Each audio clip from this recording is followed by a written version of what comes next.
వాక్యాన్ని నువ్వు మర్చిపోతే నీ జీవితంలో వేసిన ప్రతి అడుగులో అంత కన్ఫ్యూజన్గా ఉంటావు, ఆందోళనగా ఉంటావు. ఏది పట్టుకున్నా అది జారిపోతుంది, ఏది నిర్ణయం తీసుకున్నా అది సరైన నిర్ణయం రాదండి. నువ్వు ఎంత ఎంత ఎంత ప్రార్థనలో కనిపెట్టినా అసలు వాక్యం అనే జీవితం నీ జీవితంలో లేకపోతే అంత వ్యర్థమే. ప్రార్థన ఎంత ప్రాముఖ్యమో ఆ వాక్యం కూడా ఎంత ప్రాముఖ్యత. ప్రార్థన మనం మాట్లాడుతున్నాం దేవునికి, మరి వాక్యము దేవుడు మనతో మాట్లాడుతున్నాడు. కేవలం నువ్వే మాట్లాడితే సరిపోదు, మరి దేవుడు ఏం మాట్లాడుతున్నాడు కూడా గమనించాలి కదా.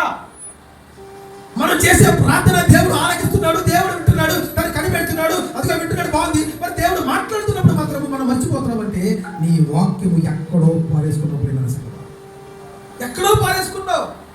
ఈ ఆదివారం ప్రభు మనతో మాట్లాడబోతున్నాడు. దేవుని వాక్యము ఎప్పుడు మర్చిపోకూడదు.